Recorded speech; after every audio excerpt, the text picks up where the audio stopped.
Hi guys, welcome to this week's Reclassified here on Ickonic.com. I hope you have a lovely Christmas. This time we'll be talking about D-Wave technology and quantum computing. Yes, some pretty dry subjects there, but how they fit into this messianic agenda and how they're weaponizing this technology to bring about their world to come. They are basically going for it now, as we can see. It's going to get even worse in 2025, but even better eventually, because they'll fall on their faces with Donald Trump clearly pushing this messianic lunacy. So the thing that really got me looking into this was a guy on X told me to go and have a look at the logo of a company called Kindred. So let's have a look at that now.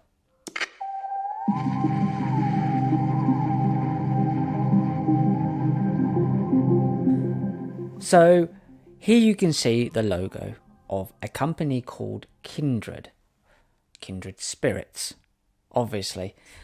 And it's clearly to me the Ouroboros, which is the ring pass knot. People watching this, you'll know this. It's the place basically you can't get past. It's kind of like the edge of the matrix. It's also represented in the Great Reset logo. It's the loop. It's the snake eating its own tail. It's the loop of reincarnation. It's what David would call the trap. That's clearly the logo here of this Kindred. And I was looking into this, so I thought, okay, let's have a look into this guy. And it was D-Wave technology that really kind of started to jump out at me. And I thought, okay, I need to look into this. Many people who have been watching these shows have told me to look into this D-Wave technology, and it's fascinating. So there he is, this guy here, that's the leader of the gang, Kindred, and his name is Geordie Rose. Now, Geordie Rose seemed to be some sort of ex-UFC karate man fighter. Clearly, to me, in my opinion, he's just a poster boy like Elon Musk is, given this role to pretend that he came up with these D-Wave computers when, in actual fact, this goes into the military and black budget projects. But here he is, old Geordie there with his Kindred logo, and the logo in the middle there is clearly the Ouroboros. So Geordie Rose, founder of Sanctuary AI and also D-Wave Computers or D-Wave Computing, and we just saw Kindred.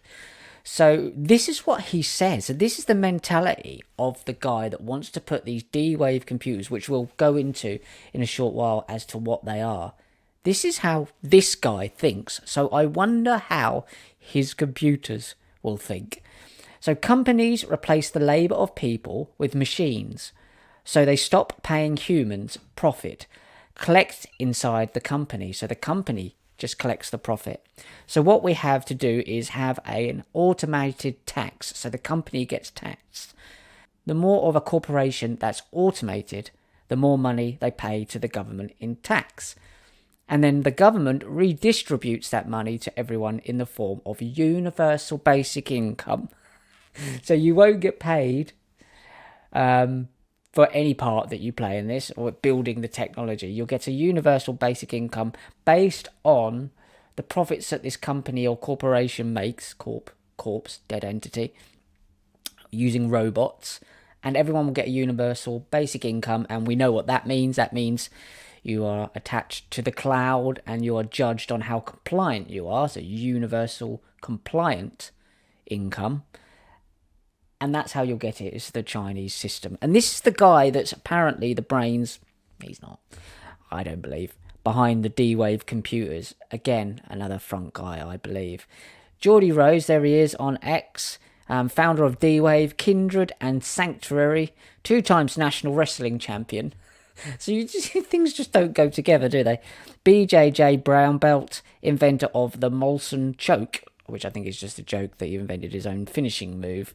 But clearly, I don't believe this is the guy that you're looking at who's the front and centre of these systems. But how D-Wave works, now this is fascinating when it connects in, and we will get there as we go, connecting into the occult. But first we need to understand how these actual systems work.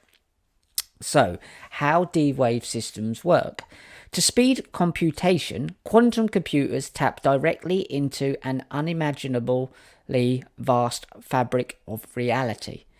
The strange and counterintuitive world of quantum mechanics. Counterintuitive means that basically he's saying that this table appears solid, but it's not. There's nothing in there. We are only at the beginning of this journey. Quantum computing has the potential to lead to breakthroughs in science, business, and other domains. So, quantum computing, what is actually quantum computing? Rather than store information using bits represented by zeros or ones, binary, as conventional digital computers do, quantum computers use quantum bits or qubits to encode information as zeros, ones, or both at the same time. So it's non-binary. These computers are non-binary. Fucking hell. This superposition of states, along with the other quantum mechanical phenomena of entanglement and tunneling, enables quantum computers to manipulate enormous combinations of states at once. So they see it as tapping into other realities, but what this actually is, and it's got an explanation on there. This is from their website, by the way. This is from the D-Wave website. What it actually is, say you're driving towards McDonald's and you don't know where the McDonald's is. I don't know why I chose McDonald's, because that's got the golden arches of this alchemical tech. Let's choose another one. You're driving towards work and your first day there and you don't really know how to get there, so you program it in your sat nav. You can only drive one way. It's not going to show you the most, well, it's supposed to show you the most efficient way, but you can only drive one way. Now, what these quantum computers do is they drive 40,000 ways at the same time and find out not only the quickest way, but the most energy efficient, which really means time to this occult, because they're running out of time. So it's time efficient. So they're basically running plays. So when you see these kind of, they do these kind of event 201, and they run these plays on how these things work out. This is a computer version of that. That's doing that in the real world. This is actually the computation behind that is running all of these plays like a chess game or a football game, American football game, all at the same time to figure out the best and most energy efficient, time efficient way to do it using the least amount of resources.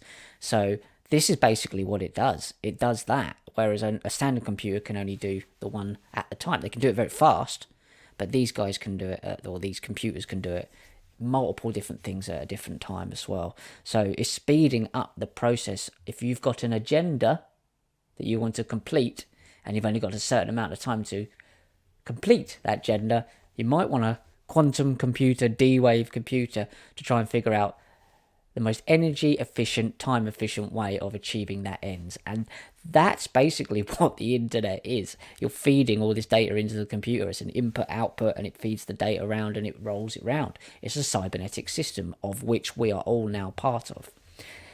So this is from their website, classical versus quantum.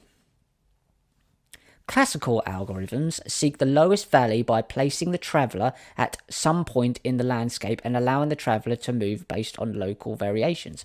One route. Such classical algorithms are prone to leading the traveller into nearby valleys that may not be the global minimum. Numerous trials are typically required. This is what I'm saying again, that you have to try different things out, but one at a time. Numerous trials are typically required, with travellers beginning their journeys from different points.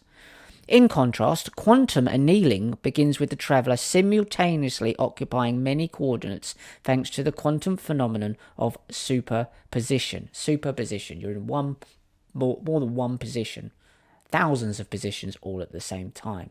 So you could see this is multiple different realities at the same time.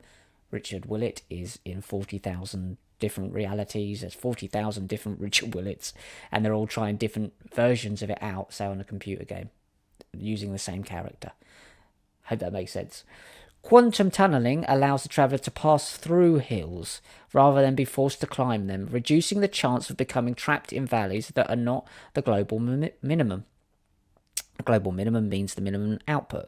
Quantum entanglement further improves the outcome by allowing the traveller to discover correlations between the coordinates that lead to deep valleys. So we're basically doing a very similar thing here in mapping out their language, their sign symbols.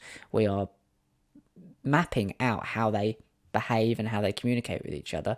We are connecting dots, as David says. We are correlating the information. Now, these things will never be as good as a human mind, but that's what they're trying to recreate in this AI technology. So they're running these plays thousands at a time. Programming an annealing quantum computer.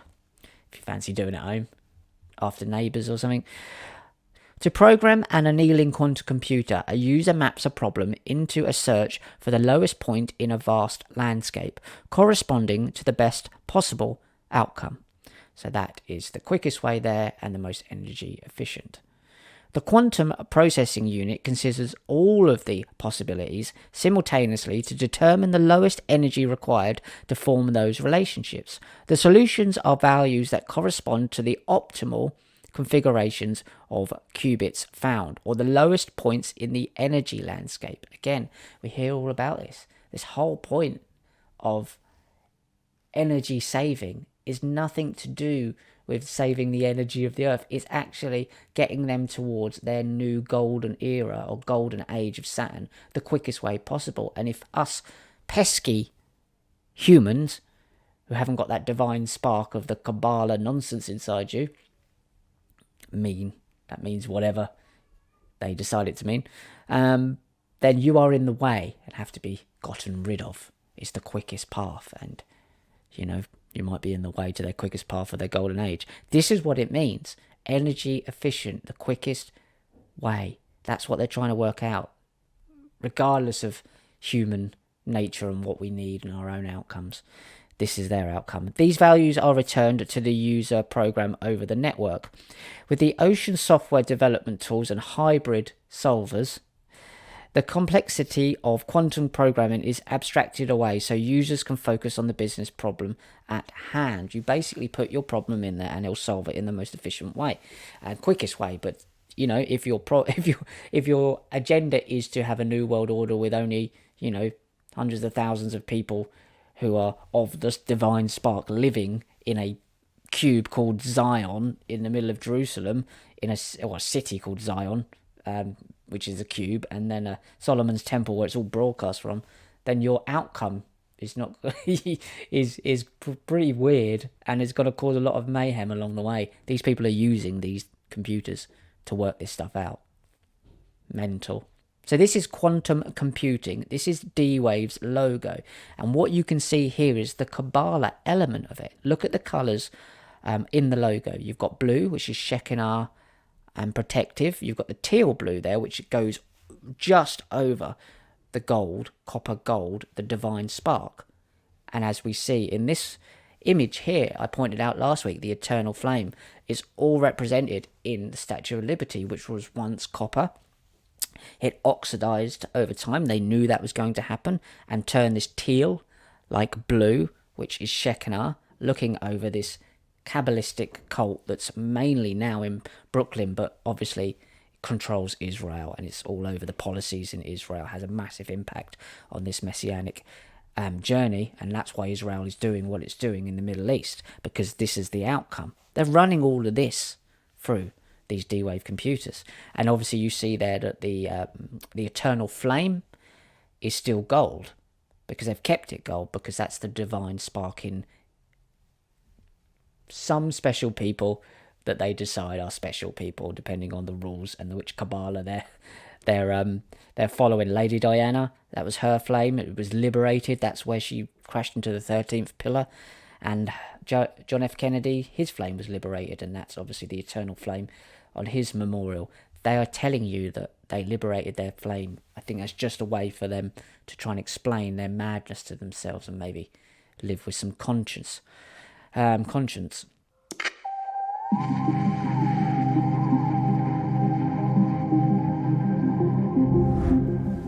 D-Wave isn't the only computer that's been like this. Obviously there's many, and the Los Alamos National Laboratory have them. That's right near Epstein's Zorro Ranch. We've covered that. What's going on under New Mexico is directly involved with these quantum computers and hybridization of human beings and transhumanism. We've looked into Lilith.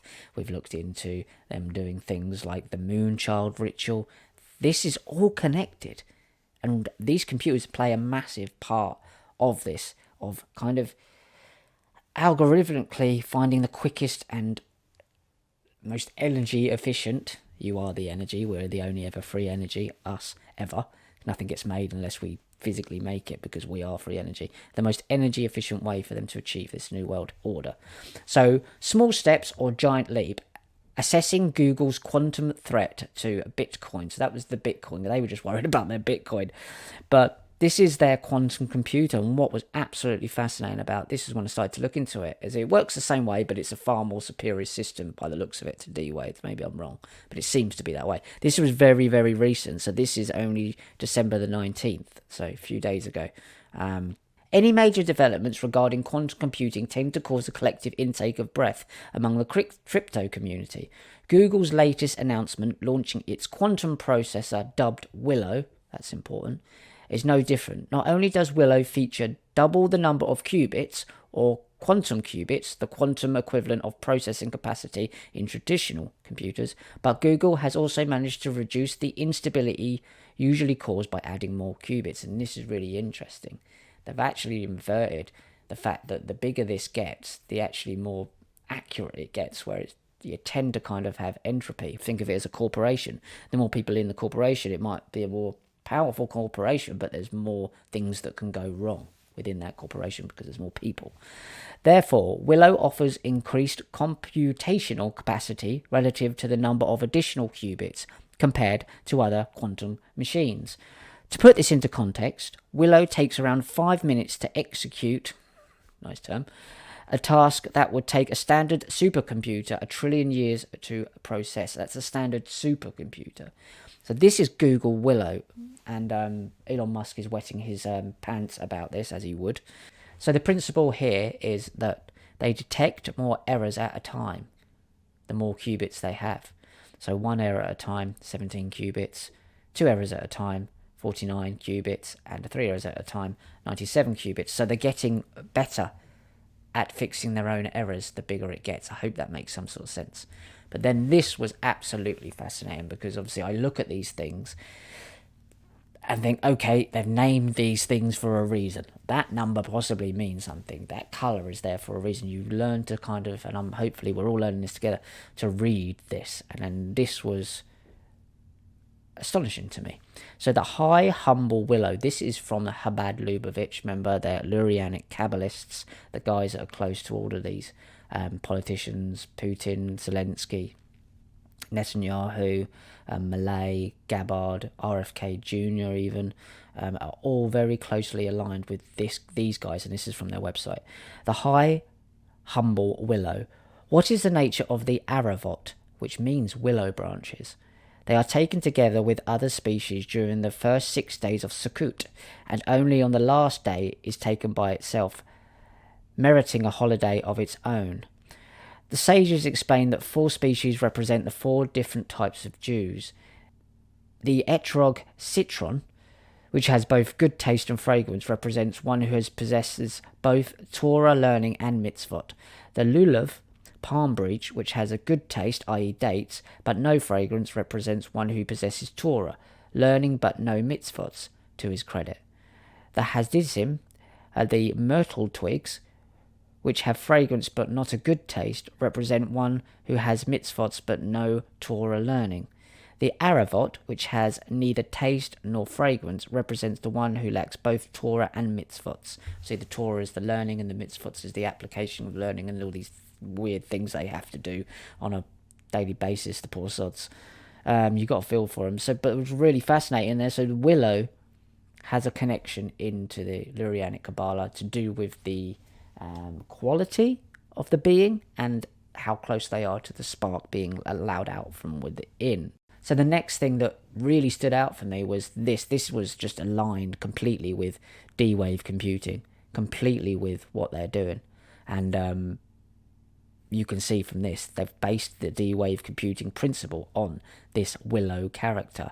So the Arava also represents the aspect of Aaron, the high priest. So the Arava is, or the Aravot is, the willow tree. He was an expert at making peace between people at odds with one another. It was a problem solver. When he spotted 2 people quarrelling, a problem, He chose an opportune moment when he would approach one of the quarrellers, speak to him nicely, and befriend him, just manipulate him. The person would think to himself, Aaron, the high priest, is befriending me. Why does he need me for a friend? If he knew what type of person I really was, he would have nothing to do with me. At that moment, he would resolve in his heart to do real teshuvah, to be worthy of calling the high priest his friend. They would manipulate one or the other person to get the outcome they want, but they would also set up that quarrelling. Then they would triangulate that. That's the point. So Aaron the high priest is Aravar, which is Willow. So the Willow machine, Google Willow, is Aaron the high priest, the problem solver. That is only going to solve the problems in terms of the outcome that they want, which is this new world order, world to come, golden age, which doesn't include us. Well, it will, because it won't come about, but in their madness, in their lunacy, their computer, Google Willow, is Aaron the high priest. And this is where you start to get tapped into how these things work. Look at the data streams of the matrix. So we're looking at computers that can go beyond this reality in terms of problem solving and try and solve a problem from multiple different realities, circumstances, situations at once to find the best new reality to come to, if that makes sense. So the Matrix was always a Gnostic film, but they all do blend into each other, and a lot of the Kabbalistic principles are within Gnosticism, some areas of it. So the Arava, which is the willow tree, have a look at this image. The willow tree, what is it? It's the data of the Matrix streaming down. That's what that is based on. And when you start to read this stuff, you're like, the willow tree represents the data of the matrix of this trap matrix we may be in, or maybe not. I don't personally see it as a trap. I see it as a place to come and annoy the archons. But I enjoy this place. I think this is lunacy and weird and funny. But a lot of people are having a much worse time than I am, obviously. But this information, this is how they base it. This is their language. The Arava, which is the willow in the Kabbalah, or the Aravot is the willow in the Kabbalah, is representing the willow tree, which represents the data streaming down in the matrix of this reality. It's absolutely fascinating, and that's the data that's being input and output from Aaron the High Priest, Google's Willow machine. So what does this have to do with the Messianic guys? I mean, it's all very well talking about this stuff, other than the Kabbalah stuff that we've just seen then. Do they really believe this? And what's fascinating about the Chabad Lubavitch Hasidic sect is that what separates it from the others is that it embraces technology. Most of the Hasidic Jewish sects don't. They'll stay away from technology. And to a certain degree, so do the Chabad guys, but they will incorporate new technologies. Schneerson was their main rabbi, or their last rebbe. He talks about technology and science and how it all can come together to achieve these outcomes. So you're seeing this come back again. They're not opposed to using modern technology. It's said, even on their own website, that they were one of the first 500 websites to hit the internet when it was launched. So they embraced this technology, and they still are now. They're very much transhumanists. So this is why the Rebbe tells us science needs Torah, especially the mystical aspects of the Torah. And Torah needs science. Science discusses the outer layer of existence, the material world, the droplets of water that reach our perception. Torah discusses the inner soul. Remember duality, there's two worlds here. There's an inner reality, an outer reality, the seen and the unseen. That's why you have a book that when you read it on the surface, you have all these allegorical stories that you think someone walked around and actually did these things, and then you have the underlying real reality. I mean, other people would argue there's several realities there, and I would as well. But there's a mystical reality, and there's this kind of materialistic understanding of these texts. So Torah discusses the inner soul, the mists that are out there, and further still. Since the droplets are of the mist, they can be best understood by one who knows the mist as well. And on the other hand, understanding the droplets is a vital part of understanding the mist. They're one and the same. It's like the sea. The water, when does the water become the sea? When does the drop become the sea? it's all intertwined, these worlds, but one of them is seen and one of them is not so much. Probably not a great example with the water, but you know what I mean. There's two things going on here, and the one is the seen and one is the hidden. Same with the Statue of Liberty. Over time it oxidized. They knew that was Shekinah revealing her true self over time. They know these things. It's alchemical principles. So this is a little bit from the Rebbe. So you heard about the Rebbe there and what he was talking to. This is from the Chabad Lubavitch website. I won't read it all, but I want to give you an understanding and basically some proof that these guys embrace this technology, this D-Wave technology.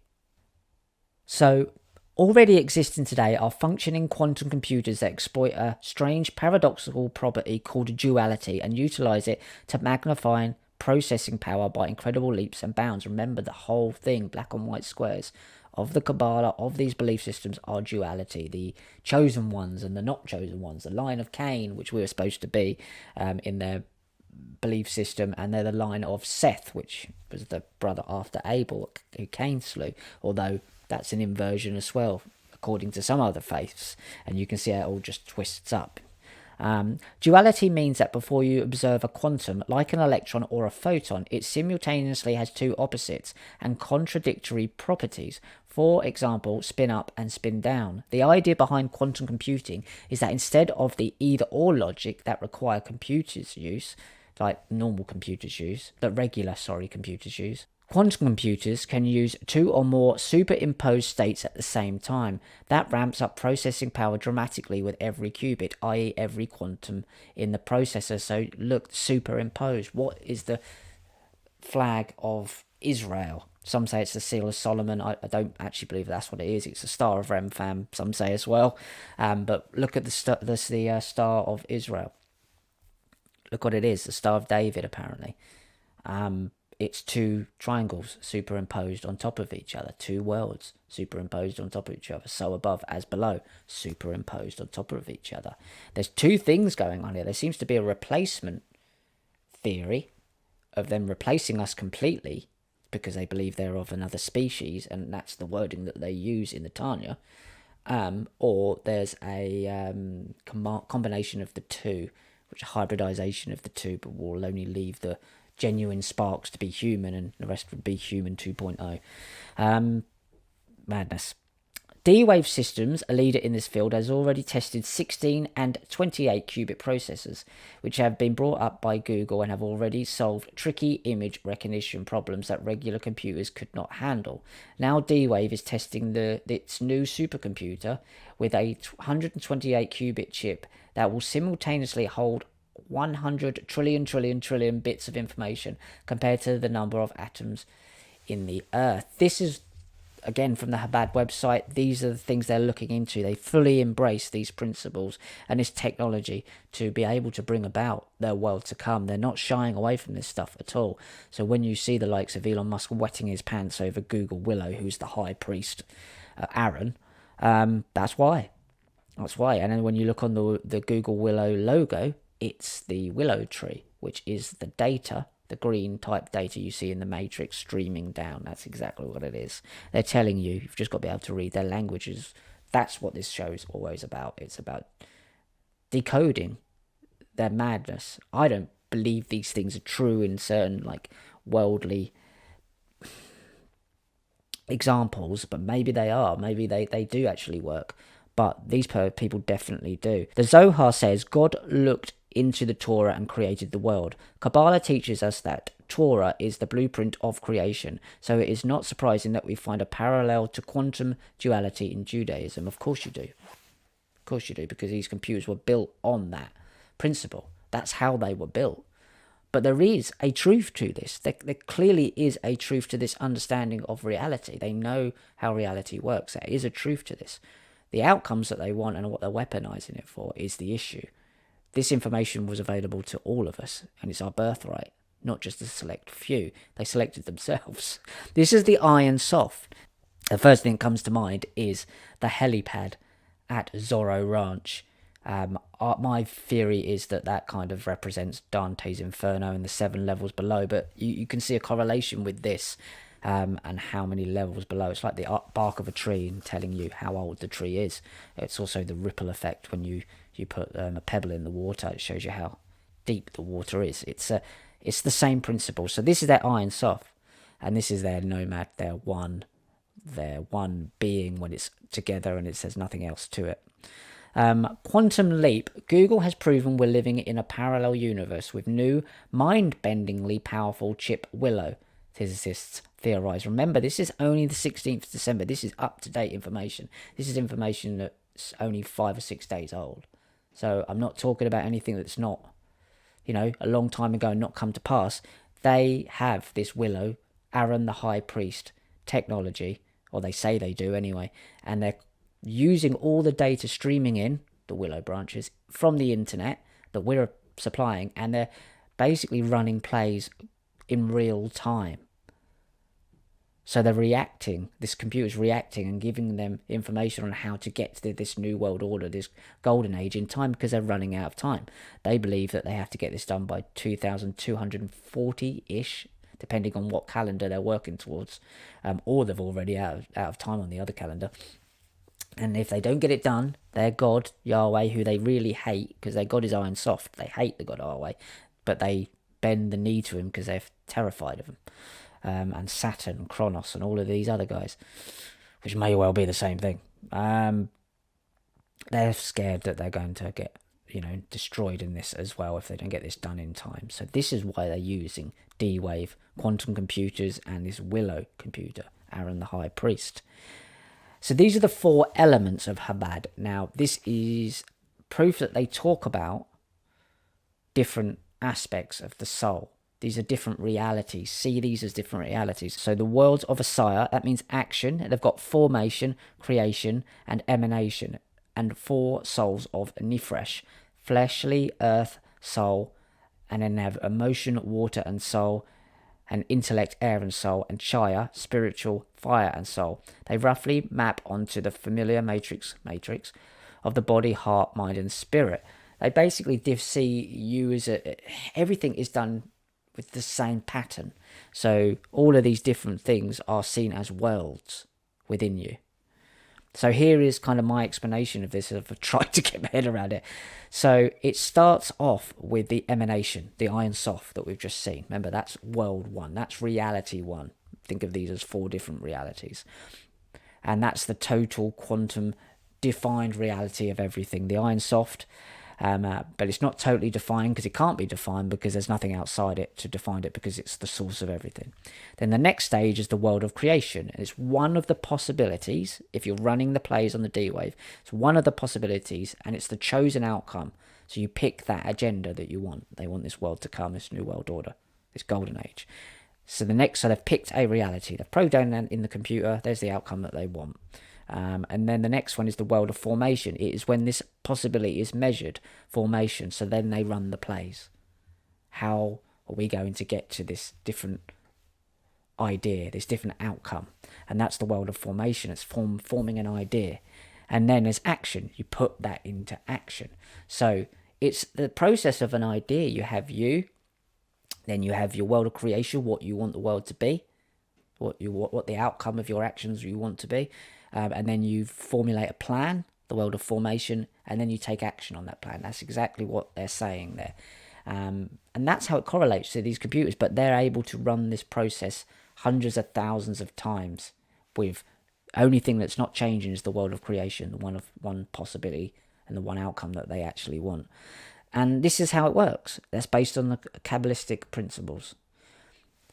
And we all know that Donald Trump consistently talks about the golden age. Elon Musk is banging on about the New World Order. And Musk is deeply impressed with this new Google Willow Aaron the High Priest computer. This is what we're looking at. They're using D-Wave technology to bring about Trump's promises golden age for America in victory speech. Promises a golden age of Saturn. And we all know what that is. So this is the golden age of Saturn. I know you guys know what it is, but you remember they interpret these things. They invert them. They don't include us in this happy, clappy golden age. Why is Saturn's reign called the Golden Age? Saturn's Golden Age is primarily called so because everyone lived in peace and happiness, enjoying an abundance of resources. Well, that's why they want to get rid of us, so they have everything to themselves. Unlike the other ages, there was no coercion or conflict during this time. That's exactly how they got to this place, was through coercion and conflict, creating chaos. So they use these principles to get the outcome they want. This state of harmony and contentment is what defines the essence of the Golden Age. Well, not really. And this Golden Age will be the Golden Age of their Messianic age and world to come.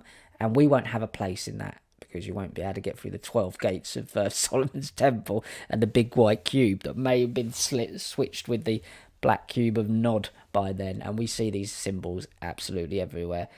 And I know this is convoluted and I hope it makes some sense. So I want to just quickly go over everything that I've tried to talk about here. So what actually is this concept?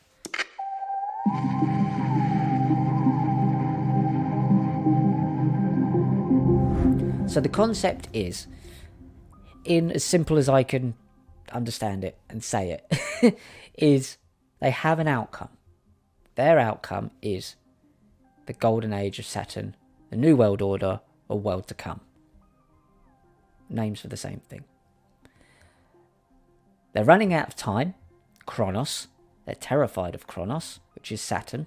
That's why they worship Saturn, because they sacrifice people to Saturn to keep him at bay.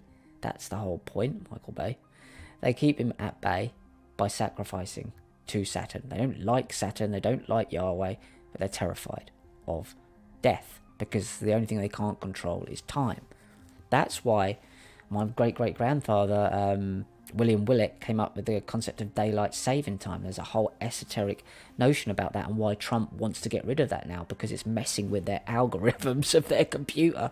So, thank you, great-great-granddad. Programming and annealing quantum computer. We looked at that.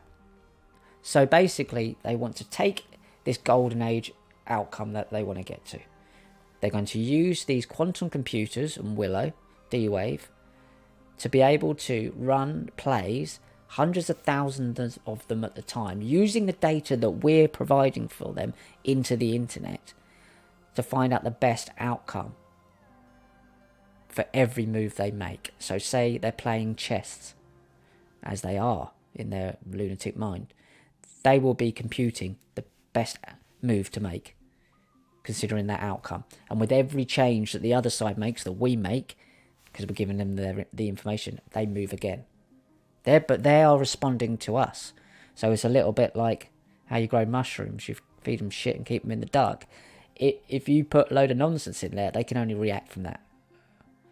So they want to get to the point where they can just put the information into your head. So it's a cybernetic system. They're doing that anyway, but they want to directly do that and bring about these things closer and closer and tighten up these machines, and you become a cog in the machine. So they're running plays, hundreds of thousands of them, possibly millions of them at a time, to find the quickest, most energy efficient, least time consuming way to bring about their world to come. And that's what they use these D-Wave computers for, and that's what they use Google Willow, who's Aaron the High Priest, for.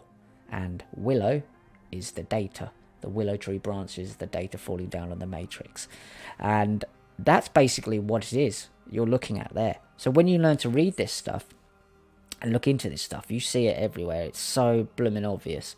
But it's really, really fascinating to look into. So quantum computing is about bringing about their world to come. And that's why the Hasidic guys, they welcome this technology into the world because they know it can be used as a tool. All of these major military companies use these computers because eventually they'll all be networked together, if they're not already networked together. And the main hub of that will be your super brain computer in Solomon's Temple on Temple Mount. And that's where everyone will go to be fed the information into your nanobot-ridden body, into your mind, and then back out again quicker than you could even probably think for yourself. Now, I don't want people to be like, oh my god, what's the point? Because remember, these people are lunatics. It's a death cult. You wouldn't look at Charles Manson and go, it looks like he's won then, would you? You go, he's a bit mental. These people are mental. And actually, he thought he was doing a good thing as well, because he was wrapped up in this weird cult. These people are lunatics. They've convinced themselves they're saving the world by destroying the world because everything's inverted and they're nuts. But they will not obviously bring any of this stuff about. There's no Messiah coming back. None of this stuff is going to happen. They thought their Rebbe Schneerson was the Messiah, and then he died in 1994, and they've just been saying he's still alive, and they don't know what to do with themselves.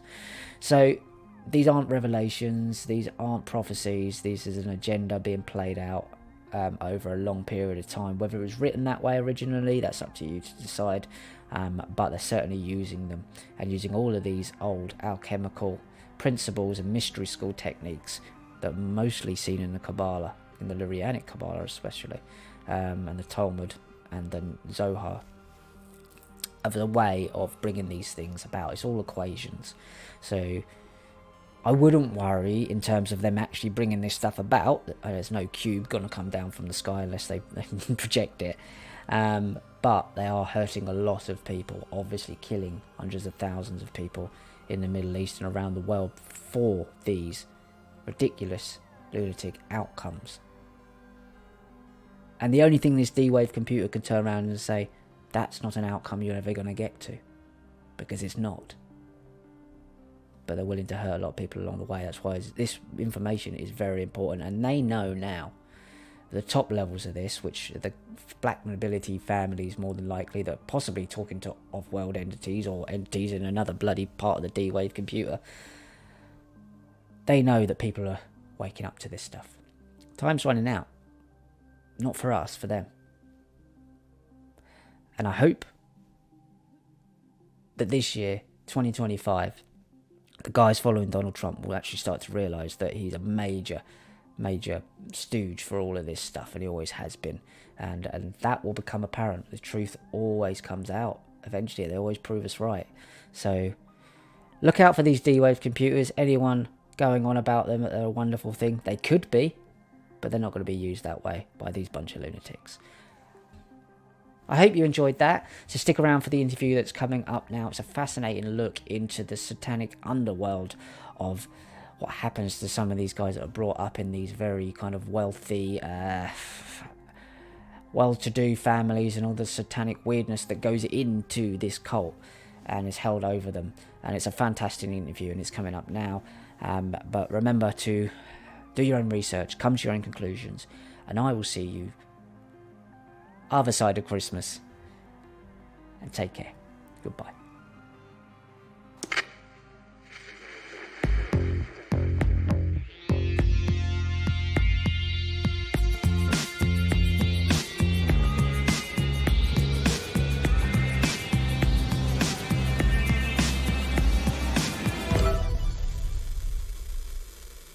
Hi guys, welcome to this week's Classified here on Ickonic.com. I'm here with the new guest, Sam Hill. She's the author of a couple of books, The Perversity Culture of the End Times, which is something that I've been looking into a lot lately with all this messianic madness and agenda, especially around Trump, who seems to be kind of carting this stuff in, and An Oath to Hell, which is a fiction but based on her own experience. A very well written books. Go and check them out on Amazon, and we will talk about them as we go through. But Sam Hill, thank you for giving me your time.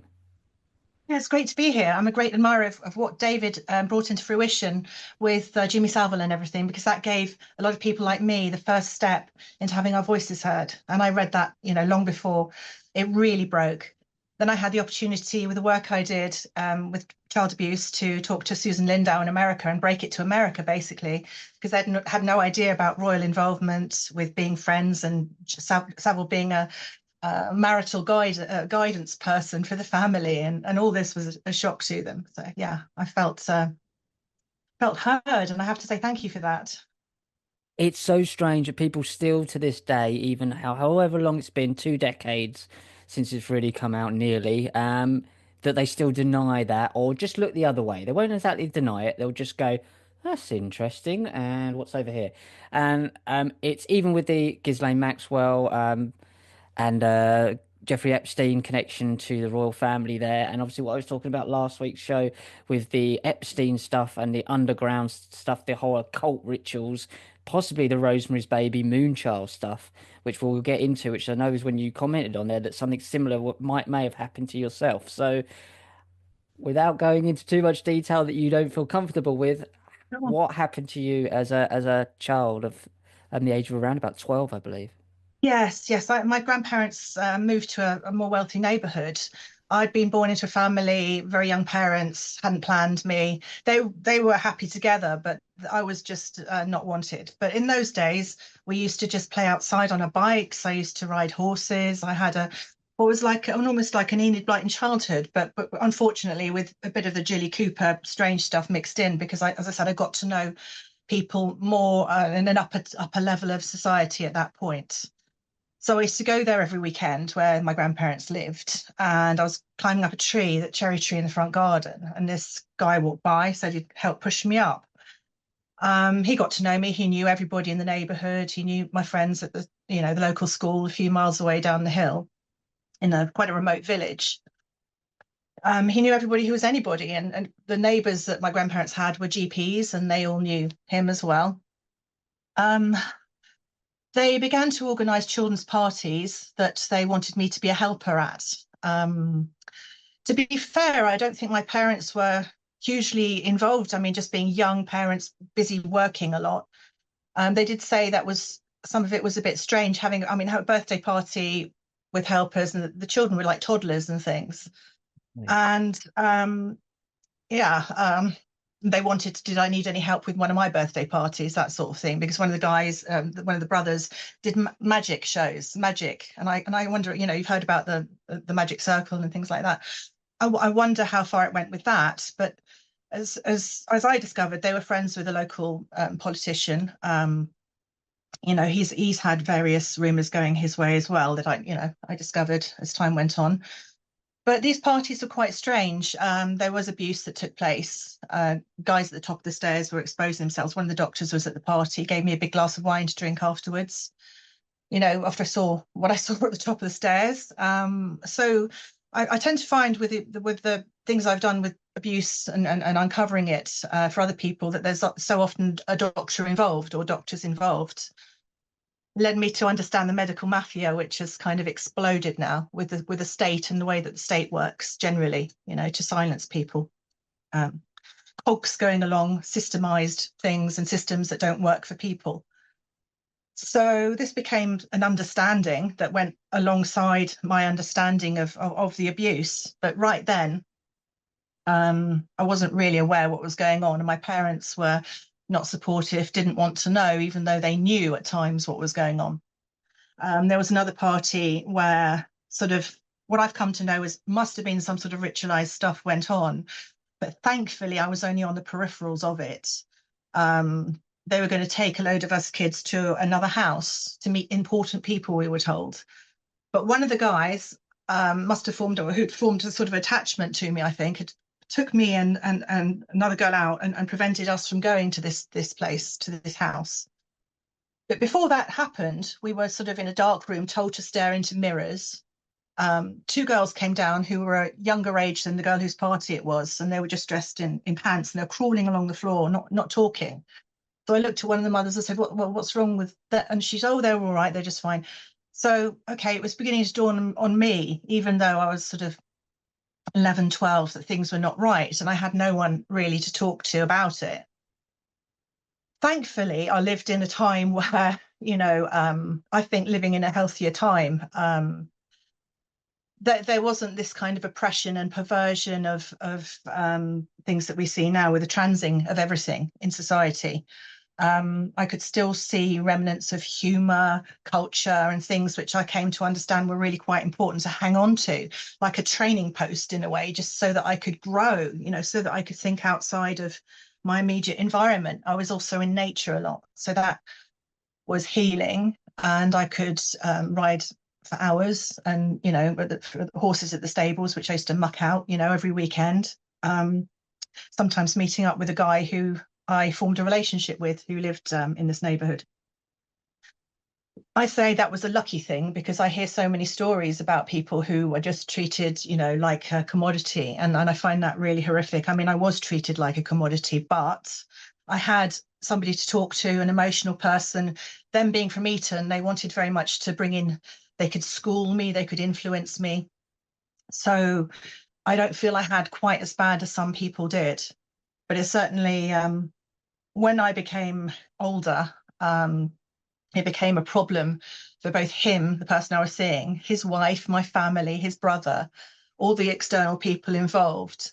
And they wanted to find a way, to stop it really. And he was being treated at a top private hospital. And I found myself being dragged off there myself when I was just over 16. And what happened to me there was absolutely horrific. And it almost, I mean, it provided such a buffer zone, the trauma of it to what went before. I almost just consider that was the most serious thing that happened to me. I mean, it was by anyone's standard more serious than the abuse, more serious than the neglect from my family. And as I began to recover, I had flashbacks 3 years later, 19. My grandmother had just died. She'd been writing me letters and things saying, I understand what your family are like.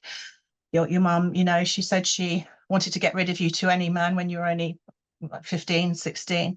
She didn't really care. She knew that my mother was violent and aggressive. So, I had all this on my side, one relative, and she died. So at that point, I had a breakdown. But before this happened, I had an epiphany.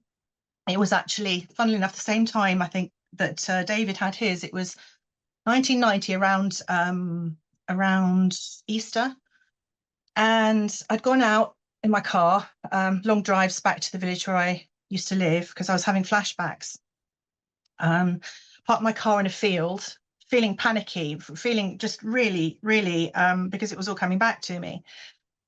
Um, Driven past a pub called the Eagle and Child Pub, left my car in a field, and felt like I was being pursued. I went up into a field, actually climbed on top of a haystack, and I was like, I don't know if I just shouted out or I said something, but two, three people from a church, a family, found me there, and then he came back to my car, and my car window had been smashed in this remote field. So that traumatized me even more. My parents had taken on they had a shop, and there'd been it was a post office, and there'd been some talk of raids. So there's a police car parked outside. Everything around me was really pushing me over the edge. But along with this, I started reading the Bible because obviously my grandmother had just died and she was quite religious. And I came across some things that were just too astonishing to ignore. And to me, because I understood trauma and extremes, it really made sense. I could read beyond things like, oh, it's a dragon, it's this, it's that. I understood the stood in front of a woman to devour the child before birth was just like a sort of it could be like a predator, almost like I had been to devour the child. It was almost like the sense of abuse had been similar to that. And I also understood about Babylon, this sort of city empire ruling the world that was going to come down. And I saw it as the Western world that was going to change irrevocably. So I put my mind onto researching it. And of course, in the hospital environment, actually, some of the doctors still there who'd been involved in abuse floating in and out. And this hospital, it wasn't the top private one, has actually been, has been under investigation, and they've had massive payouts because what they did to adolescents in that place, it was horrific abuse. And that wasn't very good for the adult ward. I was 19, so I was in the adult part. So yeah, I just put my mind onto studying these things, and I came away from it better able to deal with what we're facing now, I would say. But I'll leave it there for now. I'll let you interject if you like. Well, one of the things that you said that was really kind of I wanted to pick up on is you said the chap that you got on well with, he went into this place, this hospital where you went into eventually for treatment. What was he treated for? It was for compulsive exercising. It was for because his wife had wanted him to keep earning money, and she felt that our relationship would put an end to. He was one of the highest earners in the country, So basically, he was manic depressive, used to call manic depressive, bipolar, and he was being treated there. And it came towards the point where I could actually see his eyes change. His pupils used to look funny. I don't know what kind of medication it was or what they were doing. And it came to the point that I was at the house, and I was dragged out of the house early in the morning because he told me to guy's house. It was one of the first times we'd actually been in a bed, to be really crude about it, because normally we met outside with our horses or on bikes and stuff. So the wife was at the door with one of the doctors, and they dragged me into the car because it had seemed like a natural conclusion. I was getting too difficult. I was 16, and I'd moved into the neighborhood from a town about 5 miles away because my family situation was so awful. And that put me like minutes away from where the doctor lived, from where he lived. So that was just too close for comfort. And my family were beginning to say, well, because they had gone along with it, because I'd said, well, this is a relationship. And everybody was saying, oh, you've got to keep her away from him because he's not well. And then they put all the blame on me, Right. that I needed to be controlled. And my family was very oppressive, very controlling. So they saw me as the problem and carried on with the charade, really, as the years went by. And then you go into the same place as him. So was he married at the time when you had this Yeah, relationship? So he was married. He yeah. knew what he was doing. He was a little bit much older than you. 19 years. 19 years older than you. So you Yeah. were the adolescent in this, really, obviously, Hmm. weren't you? You 16, so you were legal, but you were still the adolescent in this. Yeah. In the UK anyway. Obviously, in the US it's different. But you were very much the child of this. So you went to the hospital. They put you in the same place he was. That is He was only insane. treated there as a day Okay. patient. He was only treated there for sort of some sort of therapy or something. They took me in there. I stayed there. I was there for about, I can't have a measure of time, 4 or 5 days maybe. Right. I remember the building. It had sort of like black and white floor, almost like checkered, like the Masonic checks. As you go in, the doctor's office was on the right. It had a big heavy door. As you go in the doctor's office, there were like antique bottles, like chemist bottles and test tubes and things on the side, antique type things. And the big desk of his was more to the right, and there was a big window. And he sat with his back to the window, facing me once, and said, "Oh," he said, "you after what they'd done to me. Oh, you're quite attractive," he said, "but there'll be no record of this having taken place." I checked about 6 years ago, not thinking that there would be a record because I'd had a solicitor tell me some of my notes were missing anyway. But they said there'd been a fire, in a Right. fire. So yeah. Yeah. Um, what they did to me in that hospital was horrific, and I do find it hard to talk about. So I was dragged in. There's a small little room as you go more like to the centre of the building, up some stairs. It doesn't fit much more than a bed, and there were barred windows, sort of on the right as the bed if you were lying down, sort of behind, as the bed was horizontal. And as you go down the steps from there, you turn left up 2 steps, and that is exactly where there is a surgery room. And this is where this horrific treatment, if you like it, took place. I was, I know I'm going from one to another. It's because it's quite traumatic, but I was taken up there after being in that bed for I don't know how long. Um, they took me up. It was quite difficult for them to get the stretcher up. It was up these, it was quite narrow, up 2 steps, and then a fairly biggish room, sort of white, and there was a machine to the right of me, which seemed to be, as things progressed, seemed to be able to tell them what part of the brain that they were at. It seemed to be able to navigate, help them. Well, I heard them talking about what area the brain they were in. I even remember that. I also remember being tied down there and waiting this horrible minutes and minutes wait for whoever the specialist was to arrive. I remember he had a Dutch sounding name, a foreign European sounding name. Um, so this machine was on that side. Later on in the process, the doctor was standing there in front of me, looking at me, running me through my sexual history, saying who was the first person, Will you see this person? You won't see this person again. You won't go back to their house and that sort of thing. And he was, as they were asking me who was the first person, even to that point, for me, my cognition as 16-year-old, my life had been so uh, kind of abusive in my family, and I was traumatized by being there. I couldn't even instantly who was the first, who, this.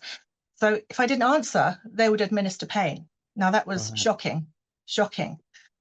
After this event, I was um, not functioning, obviously. I couldn't even hardly walk. But one of the nurses helped me around downstairs. There's a little telephone, and then there's an outdoor area that you can get to down the steps from near where the room was, where I was. And they've got this they've got yeah. Well, so I was fiddling around the back of my head, and I had sort of like cotton wool there, and she said, "Oh, don't touch that." So, however many days, wasn't that long later, because my ability to concentrate at that point was blown away.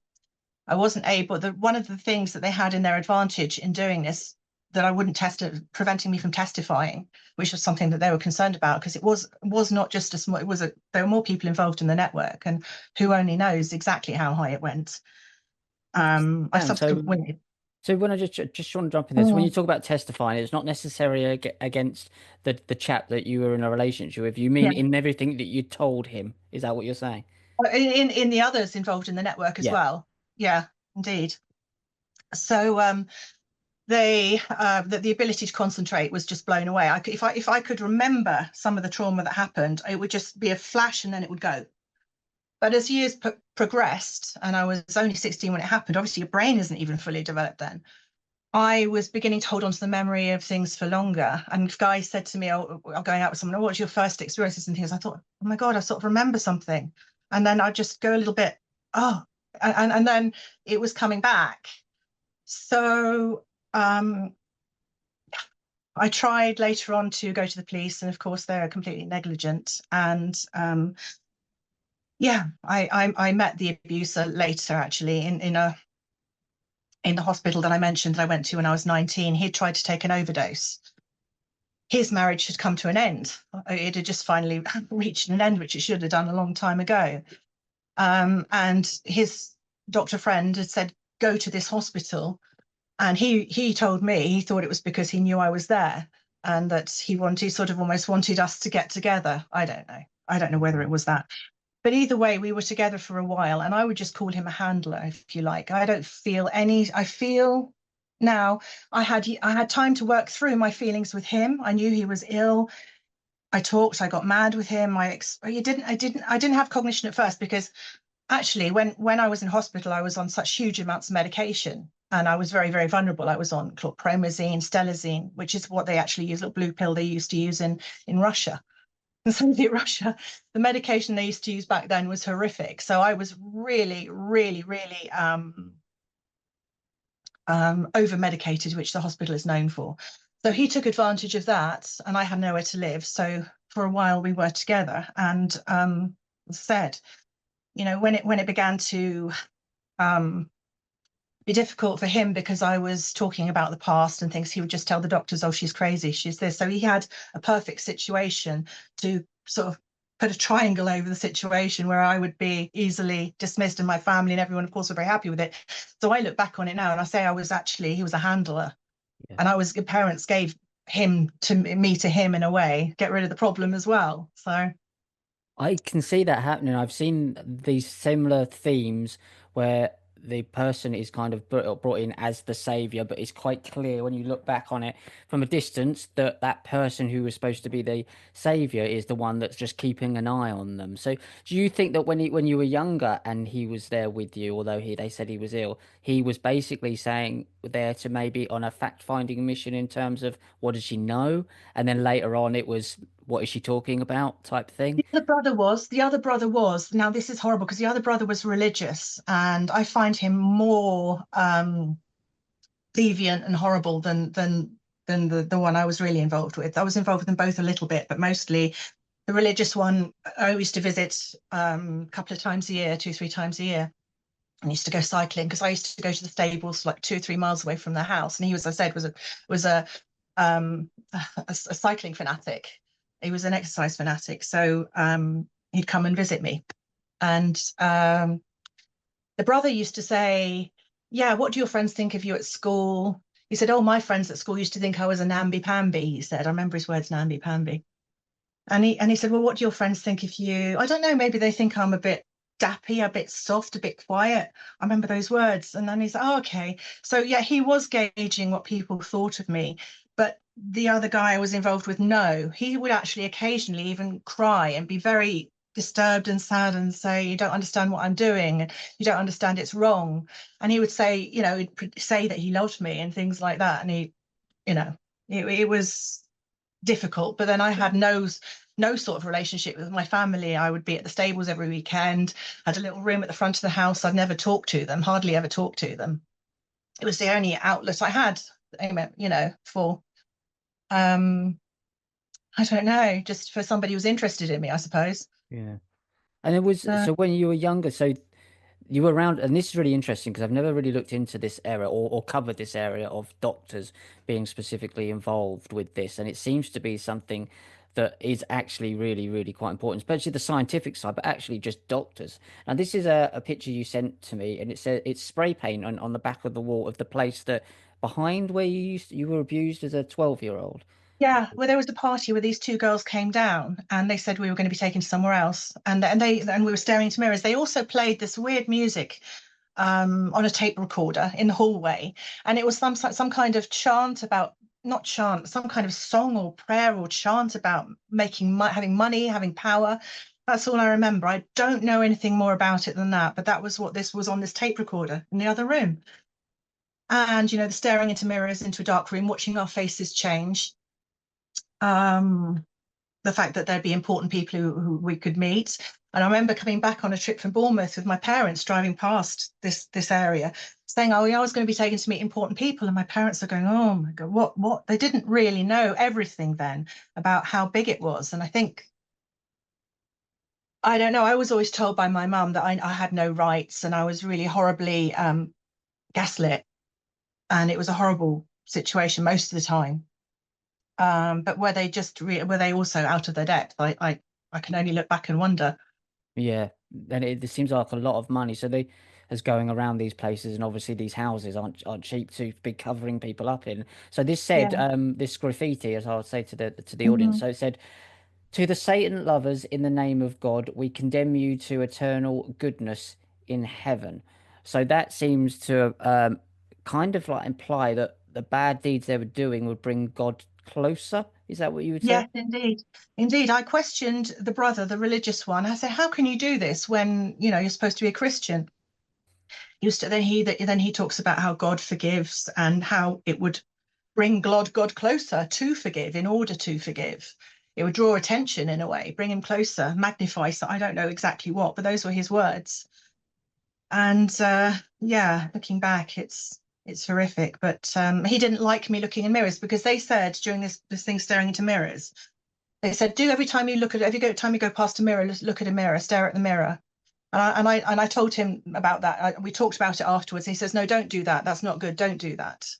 Mhm. So yeah, my friend who I met on Facebook after not seeing since I was about 15, we talked about it. She heard one of my videos and she said, "Yeah, I remember you wanted us to stare at a box of ribbons in the dark about that time. I remember that." So yeah, she backed that part up. Yeah, but a lot of my friends, there were some others who were involved who left the country. I was often told, well, she wanted me to leave with her. I was, it was a way out, and she didn't want to be of any use with the prosecution. She just wanted to get on with her life. In fact, I emailed a friend of hers, and she said, "Look, yeah, I know what happened, but she just wants to get on with her life." So there was nothing I could do, unfortunately, Yeah. with her. And this seems to be something that with people with. Do you think it's kind of something that goes on quite? a lot with not wealthy families, but fairly wealthy families from the standpoint of most people would think that you have had a background kind of like a privileged Mm. background. It seems to be that way. There's almost like a different set of Mm. rules and laws and almost like a different society that they kind of live in where that's almost normalized. It was normalized for them. My parents weren't that wealthy, especially not because they'd only just had me at a young age, but my grandparents were. And yeah, I'd heard that the sister of no, but yeah, no, the wife and her sister of the abuser that I was seeing, they had these parties and things in London, and it was considered normal. Yeah, yeah, in the sort of North London. Where was it? She was from near oh God, no, I forget where it's called now, near Hendon or around that way. I can't remember where exactly. But yeah, it There's was considered normal, and she was from a wealthier. Well, yeah, it's considered normal. there's this whole underworld. I mean, some people that I've spoken to have spoken about going to Brown's nightclub and Red Rooms in Brown's nightclub, which is quite Yeah. well known as one of these Mm. and these places that these I wouldn't say elite, terrible name, but what Mm. other name to convey it with go to procure these children. One of the people that you mentioned was Peter Lilly. Now I don't know much about him other than he was something to do with Margaret Thatcher and possibly John Major. He was connected to possibly one of the doctors that was in the Well, no, they circle. all knew him. They all knew him. Bell They knew all knew him. him. Everybody in the village knew him. It was a remote village. He lived on the outskirts, and the abuser had been to a party at his house. I mean, it could have been just probably just a normal one. Who knows? But when they talk of important people, that was the only one at that age that I knew. I didn't know any any important people, but that was a friend and very well known to us. In fact, my family once were told to approach him because they wanted to buy a bit of land next to their house. It didn't go through. We didn't get it, but yeah, he was well known, and he held surgeries actually in the place, one of the places. You know, they held a weekly surgery or monthly surgery, whatever, in one of the hall that was actually rented out for this party where one of the abuse situations took place. So it's all very local. I'm afraid I can't point any fingers, but you know, you just wonder.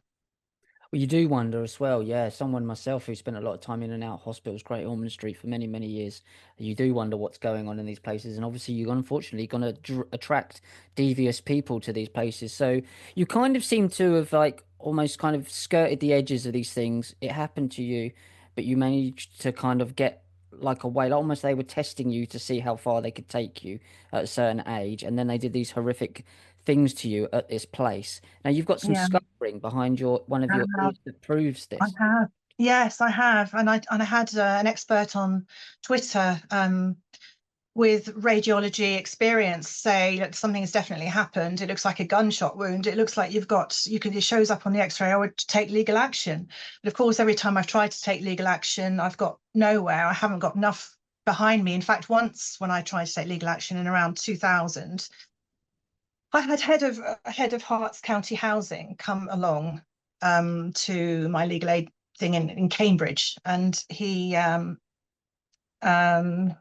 biased proceedings, and he was told I was told I wouldn't get this because he'd actually asked me if I was planning to sue the health authority, and I've still got paperwork to prove all this, Right. and they denied me on his vote. They denied it, but they in writing they say he shouldn't have been there. What can you do? And you know the whole system is stacked basically. Yeah. And especially if they're saying there's fires with all your medical records have Absolutely. miraculously disappeared. There's always a fire. There was a fire in a Rothschild house last week at Lookout Mountain where they process the footage from the Manhattan Project. There's always something that goes on to cover it Mhm. up. So you Yeah. started to look into these things after you kind of early 90s and start to put the pieces together. Mhm. Were Yeah, these I did. memories, as you said earlier, those memories started to come back to you? I mean, that's quite a common theme that these Yeah. things start to come Yeah. back as flashbacks. Uh-huh. But you started to put the pieces together to what actually happened to you. Mhm. What do you believe that scar behind your ear would be? They did some kind of treatment, as I said, probably a probe of some kind. I know that it was a probe because I they administered pain in a way that you can't imagine. I was semi-conscious, but I can still remember that. And what they did to me afterwards was enough to suppress the memory and just stop me from having a complete block on it. It was sort of semi through some sort of hypnotic suggestion, and then, as I said, me answering the questions, um, having to answer them, because if I didn't, as I said, I felt this pain would come. Mm. Um, the dissolvable stitches went within, oh, they didn't last long, more than, I don't know exactly, a couple of weeks. I was in bed for about a week at my grandparents' house, and my head was rolling from side to side when I first got taken back, and I could see like everything flashing in front of my eyes, all the sort of events. And then afterwards, I was just like, I was very shut off. I couldn't concentrate. My balance, not my balance, but just my coordination, my sense of spatial awareness, my fight or flight. I was just completely unable to use that part of your brain, which normally can really focus intellectually on things. So I was really relying on other parts of my mind, and in fact became a much better artist. But I was not functioning. I was a bit like Alice in Wonderland. I was not functioning as I should, and I wasn't working for a long time after that. And I was asleep and slept a lot, and it took a long while to recover. But thankfully, it's a long, long while ago now. Well, sorry for having to, well, bringing these things up, but like, Mm, it's, as you say, it's helping other people. I've known mm, specifically one person that I knew very well that clearly had abuse going on. They said they had abuse, but I don't believe they were telling me who the actual abuser was.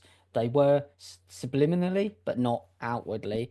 And it was clear there was an Alice in Wonderland fixation there, absolutely there. And there was this split personality, even mm, changing their name at some point. And the constantly, one aspect I saw was dyeing their hair strange colors, mm. pink or green, bright pink Yeah. or bright green quite a lot. Okay. And I just Yeah. see this is Yeah. kind of like there is a something there. There's a programming in there. Definitely. You also had, when you were little, there's a photo you sent me of the Mm, butterfly. mm. Maybe it's blue and purple, was it? What color was it? Yes. Yes, it was. It was sort of blue, and so I can't really tell because the color of the photo is a bit off. It makes my hair look, everything look really orange, and it was, so it could be sort of a brownie color, blue and brownie, but it's definitely blue at the bottom. Or something like a And yeah, monarch. Yeah. I don't know whether it could have been. And my, yeah, my dad used to have a Baphomet keyring. He showed me when I was very tiny because they were Freemasons, my family, and my granddad. But Wow. they weren't saying that. I don't feel, and I'm not, I do feel, sometimes I do feel a little bit of defense towards them, because even though I haven't spoken to them for years, they're my family. I don't think they were heavily involved in anything satanic that I know of, but they definitely had an involvement in covering up as time went on. But even masonry, they say, is to do with Baphomet. So I believe that was, yeah, that was their way as a young person of 23 who had me, 24 at the time. My dad would have been in his mid early 20s, and I remember that, um, him having it. He didn't have it for very much longer after that, but it was a very early memory showing the key ring. So I don't what really think it was very good. My parents were into it. My dad was into that. I didn't, even at that age, four or whatever I was. Sorry, you go. Well, Yeah. it's just we know obviously what it signals to them, Mm, but maybe that doesn't mean they all know that. And also, we're talking about mm, a long time ago. It wasn't that long ago, guys, who are watching this, 20 years ago, that I used to speak to people about the Freemasons. People denied they even existed whilst walking mm, past the Freemasonic Lodge on the way to mm, work every day, which was mm. so, the times have changed with that. So Yeah. although it seems Yeah. obvious now, 30 odd years ago or 25 years ago, it wasn't No. as obvious. What about your grandparents then, the ones that had how, because you were there after you came out of Yeah. the case. All I know, because I wasn't really, they were never people who talked straight with me. People didn't in those days. You're kind of seen and not heard, sort of thing, a little bit. And I heard my granddad saying, God, we've got to do something. We should do something. My grandmother, no, no, no, it'll be in the press. People Right. will, bring attention to us and stuff. So no real maternal people in my family. They were a little bit prima donna-ish, both my mother and my grandmother. They only had one child, and my grandmother was an only child as well. So uh, nobody to look to really for any support. So my granddad had been, I think there's a lot of damage in the family, as there is intergenerational damage. I mean, my dad was in boarding school. My In Malta, actually, funny enough, he met Mountbatten when I've got a photograph of him well, not at Mountbatten, that he was at the party when Mountbatten was there. And he went to a boarding school, Catholic boarding school for a while. No, they're not Catholics. I had no real religion and much religion in my family, although I do turn to it now. As I said, I've managed to come across something which I think is quite an interesting discovery, which we can move on to soon. Yeah, we can move on to Yeah, that now, obviously, because we've covered yeah. all that now. So well, you've looking. So basically, when you start to look into these things, as most of us do, you're looking for answers for your Hmm. own kind of like, Yeah, wondering what the is going on in this place, and we all yeah. do it the same to varying different degrees. I come from it from different ways. Mine was through being a very ill child, but yours was through, unfortunately, through this abuse. So when you started to look into this stuff and turning towards Christianity, Mm-hmm. what were you finding out and what have you found out now that you're really kind of passionate about telling people? Okay, well, there's the Gog Magog War that Bush told Chirac about. And as we're all interested now in what's going on geopolitically, those of us who think about these things, he was telling Chirac that it was a Gog Magog War.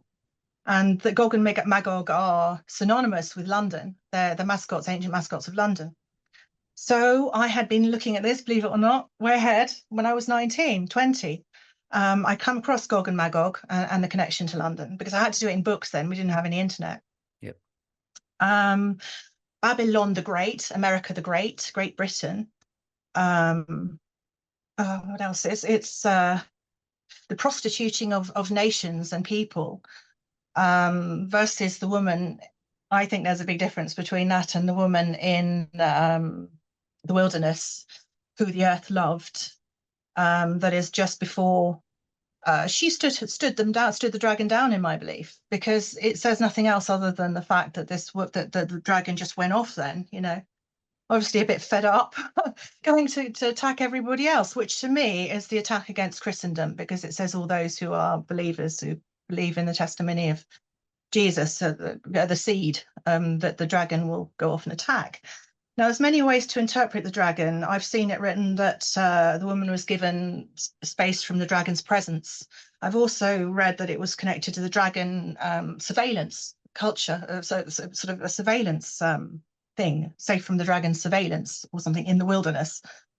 So we have Babylon, which represents a city, and obviously she flees from the city, I believe, because it talks about come out of Babylon, lest you share her plagues. Um, and this is almost converging with come out Brexit from the unions that we see are so demonic now. They're very difficult to come out of, aren't they? And Mm. then it talks about who is like the beast, who can fight against it. So I've come to the conclusion that the beast is the commonality of what the globalists want to make previous nations be, and the basically not those who've not received a kingdom having one hour to rule with the beast, um, those who'd previously been denied power, let's say all these alternative groups. So the cultural Marxism of the beast is just put my glasses on. I think about it now. Um, if you talk about the mark of the beast is like imperfection, and we buy and sell with imperfection basically. So who is like the beast? Well, who is perfect? Nobody is. So we're all the beast. We all have this commonality that they try to bring this communist system into. And we're buying and selling with go woke or go broke now. So we're buying and selling with this imperfection of the Marxism of the beast. The very most inclusive groups, the very most previously outcast groups. The beast is red, which represents to me the woke agenda. And I don't believe it's a right left thing anymore, because I think the woke agenda has got everywhere, both right and left. So the prostituting of the earth and people to make us basically because they hate nature. The woke agenda hates nature. It hates things that it can't control. It hates the preciousness of nature, a bit like the way that the modern art hates, the pastoral image. And this is why we have this massive divide now between city Babylon and nature and the farmers and what they represent as these people who have more of a connection that they can't control. So yeah, it talks about, now has come the time to destroy those who destroy the earth in the book of Revelation. So I was reading that as well. So it really did seem to me that there was a split between nature and the city. And this is partly connected to the persecution, the end times persecution of the seed. So, I'll leave it there, see what you have to say. No, I think what I kind of getting from that, there seems to be a inversion that everything that is unnatural is being treated as if it's good and natural, and Hmm. a compliance system that's been put Hmm. in place, a system of compliance. So the more evil you do, like the Aleister Crowley kind of saying of "do what thou wilt" as whole of the law, the more evil you're doing, the more good you're doing. But Yeah. they seem to they've inverted it, so everything that's basic we would see as evil, as wrong, they're now getting rewarded for. They were anyway in the dark, but it's openly out. So people who are, libertarian and woke, actually are doing quite horrific, horrible things to people, and thinking they're being lovely and kind. So there's an Yeah. inversion. Is that kind of like along the lines of what Very you're? much. Yeah. Very much. And it's also connected to polymorphous perversity, which is also anti-reproduction, because when it talks about war against the seed, it also means anti-reproduction of a certain type, especially the type that they see the most biggest enemy. So polymorphous perversity was mentioned by the Frankfurt School to do with they wanted that to be the natural way of people to be, which means basically infantile, open to anything. So nanny state could nanny them better, Right. undifferentiating the babyhood stage where you're just everything is kind of erotic. And that is I've seen it written in sort of various bits of important documents that you can find here and there, and it says that this is what polymorphous perversity, infantile, which also means that we're open to anything. We don't differentiate, and it brings on their ability to bring in, the paedophile agenda. And because also, if people are infantile, they have no role models or things. The authoritarian personality has been obliterated and attacked. They've got nothing to look up to. They might as well stay. Sort of neither male nor female fully at the age of around 12, on hormone blockers, because that actually is what the state wants to create. And this is almost like Babylon again, the prostituting, let's say the prostituting feeling of the time we're in. A female could be a female, could be not. It could be any number of things, ultra feminist, some sort of trans, some sort of universal woman, because it is inclusive. And it means that all the people that Babylon is riding in this beast system follow with this polymorphous perversity of being an infant, just ready to take any orders that are given because they don't have their own sense of adult understanding or purpose or orientation to do any more.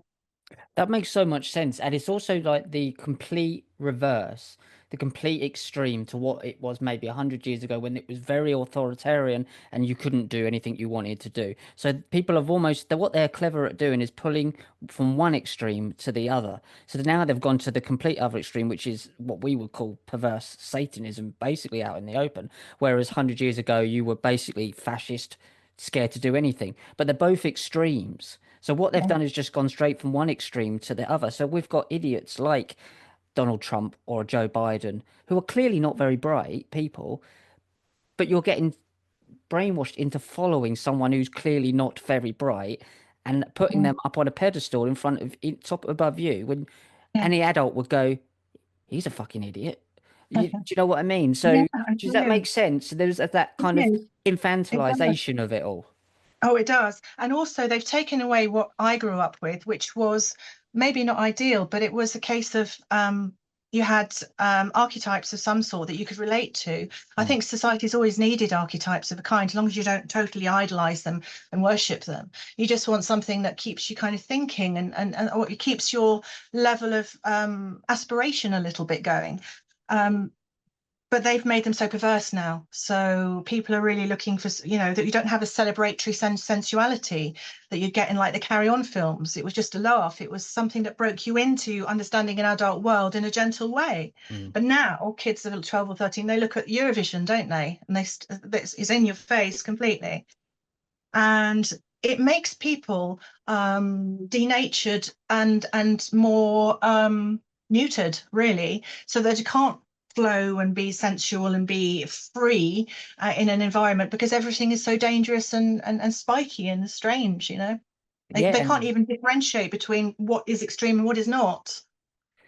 you completely like I completely get what you're saying. It's almost like the whole Alice in Wonderland thing that I speak about all the time when everything is not what it was supposed to be, and that saying where everything Mm. is upside down, topsy turvy day. Everything they're saying is free and liberal is actually completely insane and the other way round, and that's where we've got to. So they've tricked people to think into thinking being free and liberal is actually what they're doing, when actually all they're doing is following a brainwashed um, inversion of these things. Indeed. Do you think, Mm. as a Christian, that some of this is going on with the teachings in the church that weren't supposed to be that way originally? I'm not religious in any way, shape, or form, but I have a huge Mm. respect for anyone Yeah. who has faith in anything, as long as the Mhm. people are nice to people, all respect to them.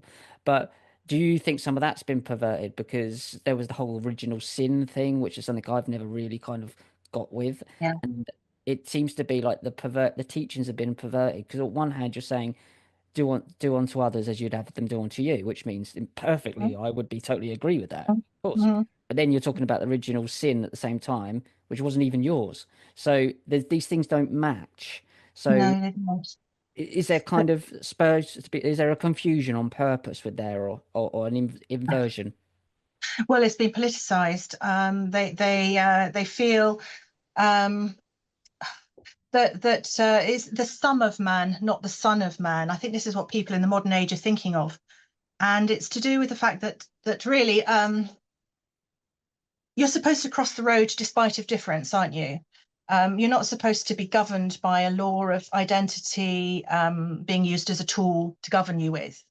Yet they seem to have now everything has to be ordered in a way that follows this Marxism, and that if something is more worthy, if they can stoop further to say, look what I've done, this is who I'm helping, someone so far away. And it's a sort of it's a colonial attitude because instead of helping people close to hand and seeing what's around them, that gets under their nose. They don't want to do that. They want to go far, far away, like they can colonize something else. And it could be their pet. It can be a narcissistic sort of project for them. So it's all been warped along those lines. It has. I completely agree with you there. They won't help your community. And also, they can't share that on Facebook, how they've helped someone. It's all about the image, and the idolatry isn't out there anymore. It's your own avatar, isn't it? It is indeed.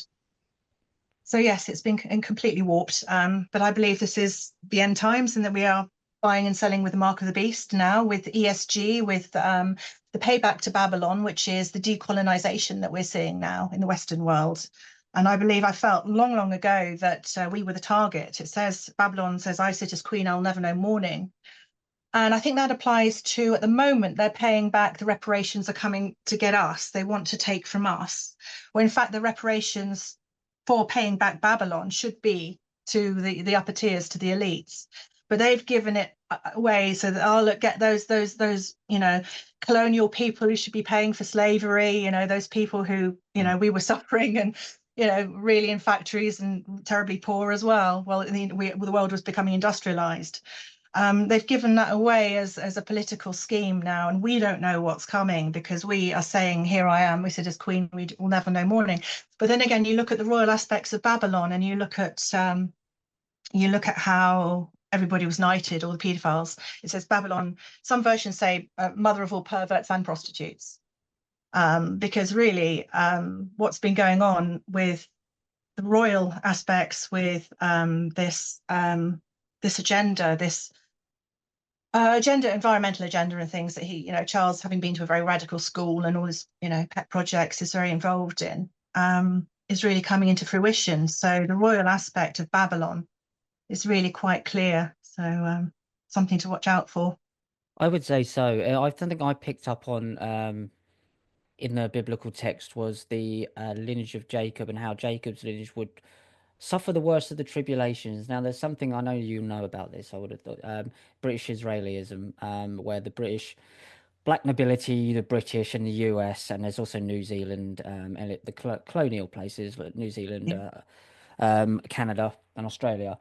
They, the black nobility, believe they are the descendants of one of the Mm. lost tribes of Israel, Yeah. specifically Joseph, by the looks of it, and hid the Mhm. two tribes that came from the Joseph tribe. Now it says in the tribulations. I'm not saying I believe these things to happen. I think these people are playing these things out. That's just my personal opinion. Mhm. Mm. But they believe that you. So if they believe themselves, the US and the UK specifically, to be the tribes of Jacob, and there's only 10% of them going to be left in the tribulations, is this Mm. what we're seeing with the attack on the West? Yes, it seems inevitable, I'm afraid. And look what happened after Charlie Hebdo. Netanyahu said France is no longer safe, come back. Well, there's going to be a lot of territory perhaps that they can free up and use in their plan, in their bigger plan as well.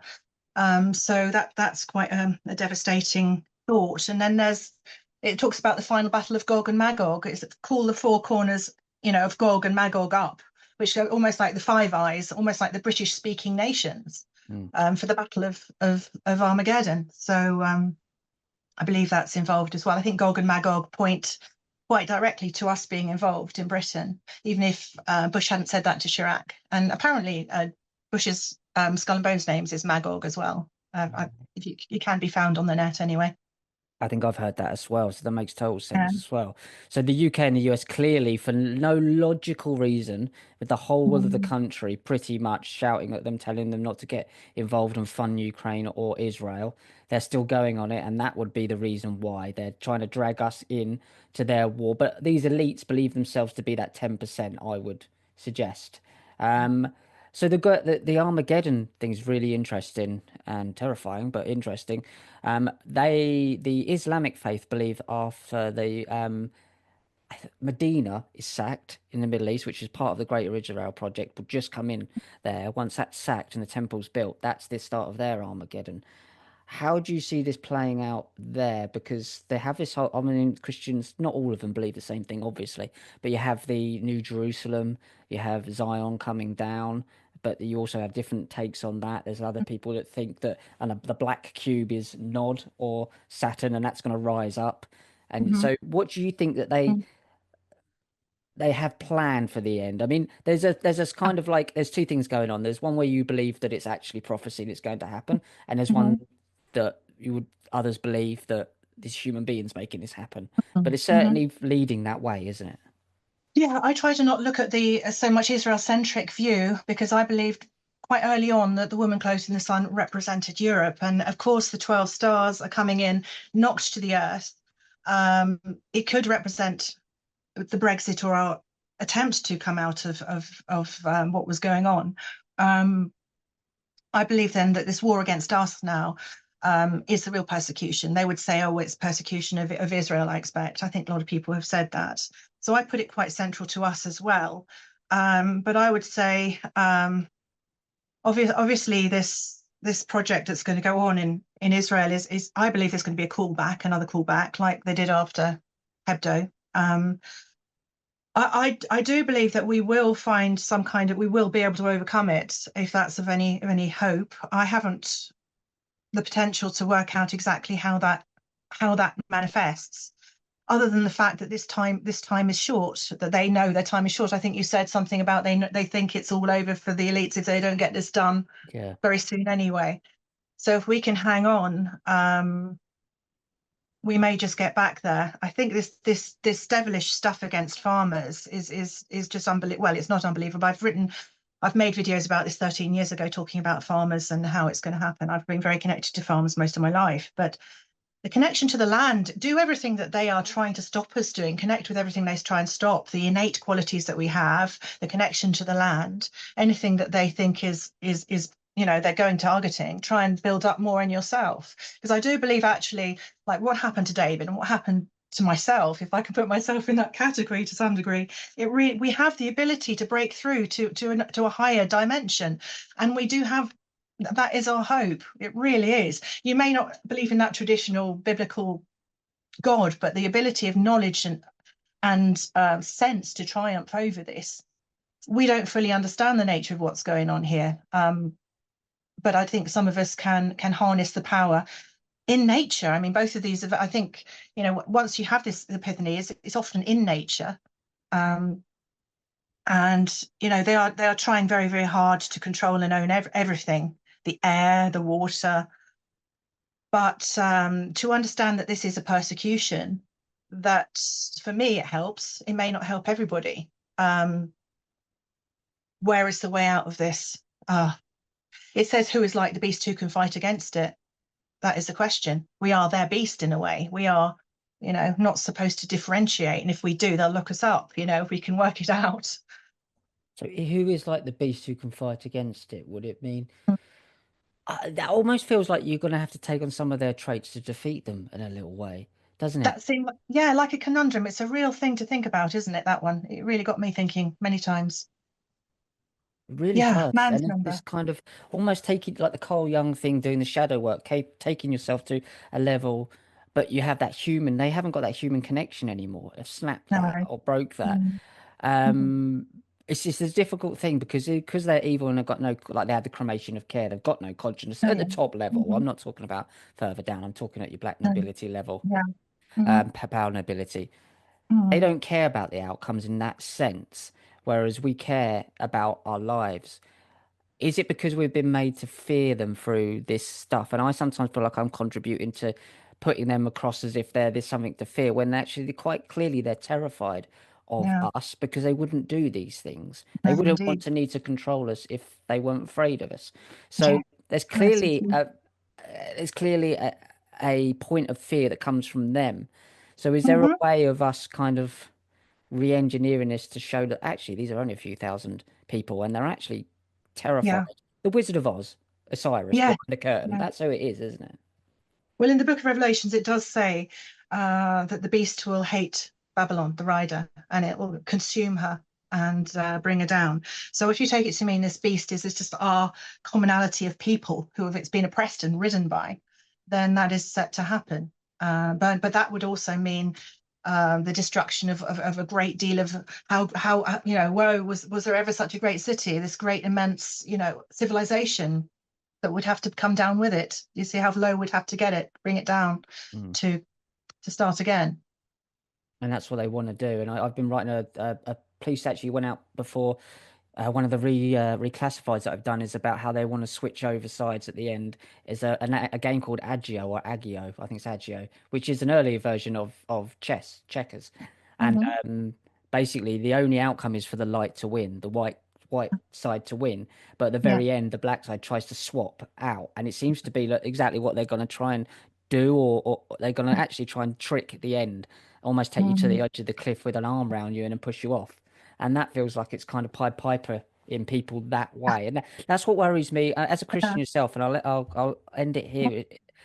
People like Russell Brand, people like Tucker Carlson, people like Donald Trump are clearly using the Christian faith. In my opinion, I Mm. wouldn't say they are genuine Christians. How does No, that make you no. feel as someone who is a Christian yourself watching that? Well, I'm very grateful to people like yourselves, to be honest with you, because if we're living in a time now where there's going to be a false religion, a one world religion, people like yourselves are going to be the ones questioning a lot more than they are, than people, that are professing to be Christian. I don't like this type of sanctimony that people are going to get lifted into the sky and tribulation and things like that and rapture. But I think people like yourselves, I think you're very grounded. I respect that more. I've been high as a kite on spirituality. I seek being grounded now. I seek to look at things very rationally. And if you can keep doing that and not dismiss ideas, you're not dismissing my ideas, I'm not dismissing yours. We cross over so much. But keep thinking and keep questioning. That's where it belongs. You don't want to just float away. It's all going to be okay. It's probably in some ways it's really not. So you've got to keep thinking. Like that's how the type of thing I respect. I To be did honest with too, that. and I think the similar things that we have is you have a faith in something, I have a faith in something. I have a faith in humans and decency and good people, and because I think that's really at the core, really Yeah. what we are, Mhm. all of us. I think we all are. I do just think it's all got really messed up somewhere along the line. There is evil in the world, but I do believe that certain things kind of put the power externally and not Yeah. like an internal locus of control, that type of thing. And I Mhm. think if we're going to be blamed for all the evil in the world, we should be able to revert it back for all the good in the world because it doesn't make sense. So I have faith. I have loads of faith, but my faith is in the human being, the decency of human beings. Your faith is more in your religion, but the religion and faith aren't the same thing, are they? Um, I've worked it out intellectually to the fact that I can work out that if the city Babylon means this and the woman in the wilderness means that, and this is the persecution here and that's there, I can see like a domino effect making sense. So religion, I don't know. I mean, I believe in Jesus. I'm not religious enough to go to church. I think it's probably what a lot of people have said in the end times. It will be completely corrupted. So don't want to be there. I want to be with the remnant, and I believe the remnant are people who have this inside them. And it doesn't always need to be, if it's not lukewarm, that's a good thing. It doesn't have to be high as a kite spiritually, like some of these people going mad about, spiritual matters. But if you're pragmatic and you believe in humans and human goodness and these things and you persevere, I think that's a big key to it all, really. So I would say I'm not religious. Maybe I've studied this, and to me it makes great sense. And I do believe in Jesus, but I'm not with a capital R religious. Mm. It just made sense to me. Really interesting. Yeah, no, I completely get that too. And I study these things for different. I look at it as an agenda. These people, not saying it was written that way, because I don't Mm, believe it possibly it no, was no. really, but they has definitely been weaponized, these things Yes, against the people. absolutely. And Oh, yeah. so where can people find your books and connect with you? You've got fantastic knowledge of this stuff as well. So I'm definitely going to have to get you back on and talk about this, because we've done your story now, but you've got a fantastic understanding of what's going on. So where can people find your books and connect with you? I'm Sam Hill 12 on Twitter. I'm Sam Hill 12 on YouTube. Um, I'm always on Twitter, and I'll chat to people anytime who want to network and do bits. My book's Perversity Culture of the End Times. That's on Amazon. That's the best one, I think. I made a previous book about my life, which was had to be put really. I mean, there are no names or anything. It's just put in a way like a stream of consciousness. People have said an oath to hell. Sam Hill means an oath to hell. Actually, I don't know if you know that. Yeah. Sam Hill, yeah. Solomon is an oath. Well, it's one of the things. It was actually my married name. It's not my real name. Okay. Um, but yeah, you can find me online, and I'm happy to talk. Network. That's Fantastic. that's a good thing. Well, guys, remember to do your own research, come to your own conclusions. Sam, thank you so much for your time, and we will see you in a week's time here on Okay, Ickonic. thanks. Bye. Bye bye.